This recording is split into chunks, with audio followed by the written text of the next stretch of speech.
Welcome. आप देख रहे हैं मनी 9। मैं हूं प्रियंका संभव। इनकम टैक्स को लेकर बहुत सारा कंफ्यूजन है। 12 लाख तक टैक्स नहीं लगने वाला है। फिर ये स्लैब का क्या पंगा है, क्योंकि अब तो यही है ना कि 12 लाख तक जीरो टैक्स, तो फिर 4 से 8 लाख के बीच में ये 5% टैक्स किसको देना है? अगर आप भी यही सवाल पूछ रहे हैं और इसका जवाब आपको नहीं मिल रहा है तो मेरे साथ बने रहिए, आपको इसका हम जवाब देने वाले हैं। और आप कमेंट बॉक्स में अपने क्वेश्चन भी हमें भेज सकते हैं। ये है लाइव टेलीकास्ट जिसमें मेरे साथ जुड़ रही हैं टैक्स एक्सपर्ट गौरी चड्ढा।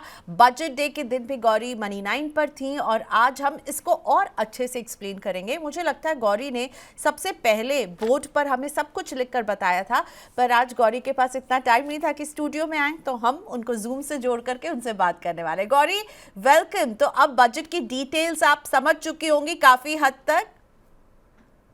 बिल्कुल प्रियंका, बजट की जो बेसिक एग्जम्पशन लिमिट और जो मेन हमारा स्लैब रेट चेंज और रिबेट का इशू है, हाँ। वो काफी हद तक उस पर क्लैरिटी है। अब मार्जिनल रिलीफ को लेके क्लैरिटी है और बाकी जो चेंजेस हैं वो आने वाले समय में अगले हफ्ते या इस हफ्ते कह सकते हैं हमें देखने को मिलेगा। बिल्कुल, जब बजट आता है ना तो उस दिन हम जितनी भी बातें कर लें, एक दो दिन के बाद हम लोग भी डिटेल समझते हैं और उस पर हम इसीलिए बार बार आपके पास टैक्स एक्सपर्ट्स के जरिए ये क्लैरिटी ला रहे हैं। गौरी मुझे ये बताइए, मोस्ट आस्क्ड क्वेश्चन मुझे लगता है आपके पास भी होगा। 12 लाख तक भाई वित्त मंत्री ने कहा जीरो टैक्स, तो फिर 4 से 8 लाख वाला जो स्लैब है या फिर 8 से 12 लाख में 10%, मुझे उससे को क्या लेना देना है? मैं तो 12 लाख पे जीरो लगा और फिर मैं जब मेरा 12 लाख से क्रॉस किया मैं उस हिसाब से फिर टैक्स दूंगी ना। 12 लाख तक तो टैक्स नहीं है। ये सबसे ज्यादा पूछा जा रहा है। गौरी आपसे भी पूछा जा रहा है ये। अभी बिल्कुल प्रियंका, अभी आपके शो पे आने से पहले अभी एक क्लाइंट का कॉल आया और बस मैंने शो से पहले उनका फोन ही रखा और उन्होंने ये सेम सवाल पूछा। मैंने उनको बोला कि इतना समय तो नहीं है कि मैं फोन पे आपको बता दूं, आप मेरे शो पे आइए, इससे सवाल का जवाब आपको मिल जाएगा। सेम सवाल, और ये सवाल सबका है। हर कोई जो कई सालों से टैक्स भी पे कर रहा है, चाहे अपनी रिटर्न खुद भी भरते हैं, फिर भी कंफ्यूज हो जाते हैं जब रिबेट बढ़ती है। और ये जब पहले 7 लाख की रिबेट हुई थी या उससे पहले 5 लाख की हुई थी, सबको कंफ्यूजन हुई और आज भी वो कंफ्यूजन बनी हुई है। इसके लिए आपको सबसे आसान तरीका समझने का ये है कि अगर आपकी इनकम 12 लाख के ऊपर है, आप सेल्फ एम्प्लॉयड हैं, 12 लाख के ऊपर है, आप सैलरीड क्लास है, 1275 के ऊपर है, इस केस में आप भूल जाइए 12 लाख कोई फिगर एग्जिस्ट भी करती है। फाइनेंस मिनिस्टर ने 12 लाख का कोई जिक्र भी किया। 12 लाख सिर्फ उनके लिए है जिनकी इनकम 12 या 12 से कम है। जहां आप 12 लाख से ऊपर जाते हैं और सैलरीड के लिए जैसे मैंने बताया 1275 से ऊपर जाते हैं, आपके लिए उसका रेलेवेंस, जो 12 लाख का रेलेवेंस है, वो खत्म हो जाता है। तो आपका जो स्लैब है वो बेसिक एग्जामिनेशन लिमिट से स्टार्ट होगा, जो अब हमारे स्लैब जो नए रेट्स हैं उसमें 4 लाख है। तो यानी कि जो पहला 4 से 8 का स्लैब है उसमें आपको 5% देना होगा। यानी कि पहली 4 लाख पे आपको कोई टैक्स नहीं देना, 4 से 8 पे आपको 5% देना है। फिर जो बाकी 4 लाख है उस पे 10% देना है। और ऐसे धीरे धीरे जब आप आगे बढ़ते रहेंगे, आपको हर स्लैब का टोटल करके अपना टोटल टैक्स निकालना होगा। तो आपके लिए 12 लाख का कोई मायने ही नहीं है। आप भूल जाइए कि 12 लाख की कोई फिगर एग्जिस्ट करती। ओके, तो हम एक 13 लाख का एग्जाम्पल लेते हैं, ठीक है? तो अगर किसी की आमदनी 13 लाख है और हमने गौरी की मदद से एक चार्ट भी बनाया है, तो मैं चाहूंगी वो चार्ट भी हम दिखाएं और 13 लाख की इस कैलकुलेशन को गौरी अब आप समझाइए कि क्या हो रहा है इस 13 लाख की कैलकुलेशन में, क्योंकि यही सबसे बड़ा कंफ्यूजन है कि अगर मैं 12.75 जो है वो अगर स्टैंडर्ड डिडक्शन है और इसके बाद अगर मैं 13 लाख के मेरी इनकम हो रही है तो फिर क्या होगा? तो अगर 12.75 से भी आप 25,000 ऊपर जब जा रहे होंगे, 13 लाख आपकी आमदनी, तो इस तरह से टैक्स लगने वाला है। गौरी प्लीज एक्सप्लेन ये चार्ट जो आपने हमारे लिए तैयार किया था। ठीक है, तो अभी हम प्रियंका बात करेंगे 13 लाख की इनकम, यानी कि किसी हम सेल्फ एम्प्लॉयड की बात कर रहे हैं जिनको स्टैंडर्ड डिडक्शन नहीं मिलती है। तो इजी कैलकुलेशन इसमें रहेगी। आपकी इनकम 13 लाख है, इसमें जो आपकी पहले 4 लाख की इनकम है उस पर सरकार आपसे कोई टैक्स नहीं ले रही है, वो आपके लिए फ्री टू यूज है। 4 से 8 लाख, यानी कि जो 4 लाख, 8 माइनस 4, 4 लाख का जो अमाउंट है उस पर आपसे सरकार 5% लेगी, जिसपे टैक्स बनेगा 20,000। 8 से 12 लाख, अगेन 4 लाख का जो बैलेंस है, 12 - 8, उसके ऊपर सरकार आपसे 10% लेगी, तो हो गया 40 लाख। पहले 20 लिया, फिर 40 लिया, फिर आपका 12 से 13, 1 लाख का जो स्लैब है वो आता है 15% पे, जिसपे आपका टैक्स बनता है 15,000। तो हम टोटल करेंगे 20,000 प्लस 40,000 प्लस 15,000, हमारा टोटल टैक्स बनता है 75,000, और इसके ऊपर सरकार आपसे 4% का सेस लेती है 75,000 के ऊपर। ये आपका टोटल टैक्स बनेगा न्यू रेजिम में, जो अब आपका नया स्लैब रेट आ गया है इस साल से। ओके तो लेकिन आपने कहा किनको भूल जाना है कि वो 12 लाख एग्जिस्ट ही नहीं करता है। सरकार तो हमें ये बार बार याद दिला रही है और हमने सेलिब्रेट भी कर लिया। तो किनको भूल जाना है, यानी जिनकी इनकम 12 लाख को क्रॉस कर जाती है, 13 के आसपास चली जाती है, वो भूल जाए, 12 लाख कुछ है ही नहीं, आप वो रिबेट को एकदम भूल जाइए। वो रिबेट को भूल जाए, उनके लिए 12 लाख का कोई मायने नहीं है। लेकिन यहाँ पे प्रियंका जो नाइंसाफी होती अगर हमें मार्जिनल रिलीफ नहीं मिलता, यस। जिसमें क्या है कि अगर हम 12 लाख से थोड़ा सा ऊपर जाते हैं, तो क्योंकि जैसे मैंने बोला उस केस में 12 लाख को तो भूल ही जाइए, 12 लाख आपके लिए एग्जिस्ट ही नहीं करता, तो आपका स्लैब तो 4 लाख से शुरू हो गया। तो 12 लाख से अगर थोड़ा सा आप ऊपर जाते हैं, तो उस केस में ऐसा होता है कि आपका जो टैक्स पेबल है वो इतना ज्यादा है, जितनी आपकी 12 लाख से इनकम नहीं बढ़ी उससे ज्यादा आपका टैक्स बढ़ गया। ये एक तरह से नाइंसाफी हो सकती है। तो इसीलिए सरकार ने मार्जिनल रिलीफ का कॉन्सेप्ट, जो पहले भी था 7 लाख के केस में भी था, वो 12 लाख के केस में भी है, इसमें एक ब्रेक इवन पॉइंट निकाला गया है 12,75,000। अगर आप कैलकुलेशन करेंगे तो आपका मार्जिनल रिलीफ आपको इतना मिलेगा कि अननेसेसरी बर्डन आपके ऊपर ना हो, यानी कि आपको ऐसा ना लगे कि मेरी इनकम क्यों बढ़ गई, आप उसको लेके नेगेटिव ना हो जाए, क्योंकि इनकम बढ़ने की वजह से आपका टैक्स और ज्यादा बढ़ रहा है। तो 12,75 तक आपको उसमें रिलीफ मिलता है, जिसमें इतना टैक्स आपसे सरकार नहीं लेगी जो अनरीजनेबल है।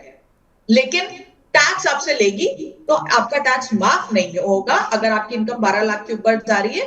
और उसमें जैसे मैंने कहा कि 12 लाख को तो आप भूल ही जाइए, आपका स्लैब तो 4 लाख से शुरू हो रहा है। लेकिन जैसे ही आप 12 लाख के नीचे आते हैं, अगर आपकी स्टैंडर्ड डिडक्शन आपको एम्प्लॉय है, आपको स्टैंडर्ड डिडक्शन मिल रही है, तो आपके लिए 12,75 तक तो आपको सैलरी आप ले सकते हैं, क्योंकि 75,000 की स्टैंडर्ड डिडक्शन है। उसके ऊपर आप 75,000 अपना मार्जिनल रिलीफ का कैलकुलेट कर सकते हैं, जिसमें आपको थोड़ा सा रिलीफ मिलेगा। लेकिन उसमें ऐसा नहीं है कि टैक्स नहीं देना होगा। तो आप ये मान के चलिए कि अगर आप सेल्फ एम्प्लॉयड हैं, तो आपको 12 लाख के ऊपर जाते ही आपका टैक्स आपका बनना शुरू हो जाएगा। और अगर आप सैलरीड हैं, तो 12,75 के ऊपर अगर आप जाएंगे तो आपका टैक्स बनना शुरू हो जाएगा। ओके नहीं, पर सैलरीड को 12, 75, 75 हमने स्टैंडर्ड डिडक्शन लिया और 75 फिर मार्जिनल रिलीफ का भी हम लेंगे, राइट? तो टैक्स लेकिन लायबिलिटी लेकिन जीरो नहीं होगी। जीरो नहीं होगी, बिल्कुल। मार्जिनल रिलीफ आपका रिलीफ है, जिसमें आपसे सरकार एक ऐसा टैक्स नहीं ले रही कि सपोज करिए आपकी इनकम तो बढ़ रही है 10,000 से, लेकिन आपका टैक्स पेबल आ रहा है 25,000, 30,000। वो अनरीजनेबल टैक्स है। उसमें सरकार आपको रिलीफ दे रही है कि जितनी आपकी इनकम बढ़ी उतना ही टैक्स आएगा एक तरह से। तो ओके लेकिन ऐसा नहीं है कि टैक्स नहीं बनेगा। टैक्स तो आपका 12 lakh for self employed, 12,75 for employees, वो ही बनेगा। उसके उसके उसमें नहीं बनेगा। उसके ऊपर जाएंगे तो टैक्स तो आपका बनेगा ही बनेगा। तो जैसे मैंने कहा, उस केस में अगर आप उसके ऊपर जा रहे हैं तो 12 लाख को भूल जाइए, 12 लाख आपके लिए मैटर नहीं करेगा।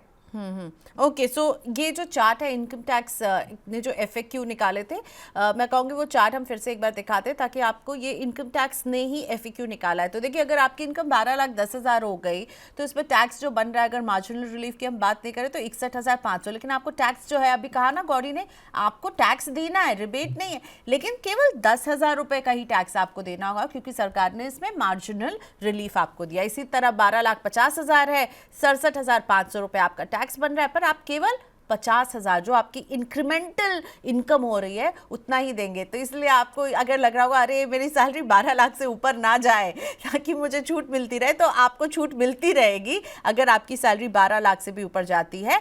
बस आपको पूरी तरह से इनकम टैक्स जीरो नहीं होगा, रिलीफ के तहत आप कम टैक्स दे रहे होंगे। गौरी, मुझे लगता है यहाँ पर हमें एक बात और समझाइए, टैक्स रिबेट और टैक्स छूट, ये दोनों अलग अलग चीज़ हैं, राइट? इन दोनों, और अब तो रिलीफ भी एक जो यहाँ पर आ रही है, मार्जिनल रिलीफ।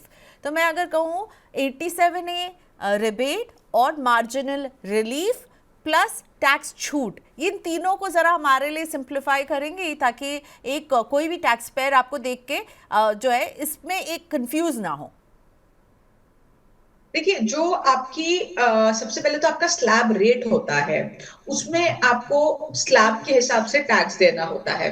तो क्योंकि डायरेक्ट टैक्स आपका प्रोग्रेसिव टैक्स है, तो सरकार कहती है कि जो जितना ज्यादा कमाएगा वो उतना ज्यादा टैक्स देगा। तो जो लोग स्लैब्स देखते हैं वो यूजुअली ये समझते हैं कि अगर हमारा इनकम ब्रैकेट किसी एक पर्टिकुलर स्लैब में फॉल कर रहा है तो उसके अगेंस्ट जो रेट है हमें उस पर टैक्स देना है। यानी कि अब के स्लैब के हिसाब से अगर देखिए, अगर किसी की इनकम 25 लाख है तो वो ये मानेगा कि मुझे 30% टैक्स देना है, लेकिन ऐसा नहीं है, आपको स्लैब के हिसाब से देना है। तो उसमें आपकी एक तरह से जो हमारा रेट कम हुआ उससे हमें टैक्स की छूट मिली। जो हमारी रिबेट है वो एक अलग कॉन्सेप्ट है। वो कॉन्सेप्ट है उन लोगों के लिए जो कमा रहे हैं इतना कि उनको रिटर्न तो भरनी पड़े, लेकिन सरकार को लगता है कि वो इतना नहीं कमा रहे कि हम उनसे टैक्स वसूलें। तो सरकार चाहती है कि आप रिटर्न भरें, आप अपनी सारी जानकारी दें, आपका जो टैक्स कैलकुलेट होगा वो हम आपका माफ कर देंगे, हम आपको उसको रिबेट के तौर पे आपसे लेंगे नहीं। तो जब आप पहले देखते थे 7 लाख तक की रिबेट मिलती थी, अब सरकार को लगा कि 7 लाख में भी किसी का घर चलाना इतना आसान नहीं है, तो 12 लाख तक कम से कम हमें इसको बढ़ा देना चाहिए। 12 लाख की रिबेट, 12 लाख तक रिबेट दे दी। तो अगर कोई व्यक्ति 12 लाख साल का कमा रहा है तो उस पे जो टैक्स बनेगा सरकार उसको माफ कर देगी।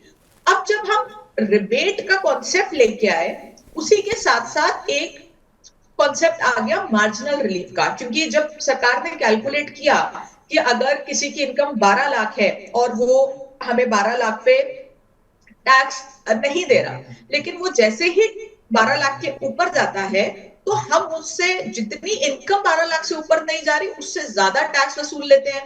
तो यहाँ पे तो कोई 12 लाख के थोड़ा सा ऊपर जाना भी नहीं चाहेगा। इसमें तो फायदा ये होगा कि एम्प्लॉय बोले कि एम्प्लॉयर को कि आप मुझे इससे ऊपर पैसे दो ही मत, अगर आप 10-15 हजार मुझे देने आप मुझे मत दीजिए, क्योंकि उससे ज्यादा मुझे टैक्स देना पड़ रहा है, मेरा नुकसान हो रहा है। इस प्रॉब्लम को सॉल्व करने के लिए मार्जिनल रिलीफ का कॉन्सेप्ट इंट्रोड्यूस किया गया, जिसमें सरकार ने एक ब्रेक इवन पॉइंट निकाला है और इस तरह से कैलकुलेट किया गया है कि अगर आपकी 12 लाख से ऊपर इनकम जाएगी तो आपकी जितनी इनकम बढ़ी है उससे ज्यादा टैक्स आपसे नहीं लिया जाएगा, ताकि आपको ये ना लगे कि सरकार आपके साथ कोई भी नाइंसाफी कर रही है। ये कॉन्सेप्ट यहां से निकल के आया। तो ये तीनों अलग अलग कॉन्सेप्ट है।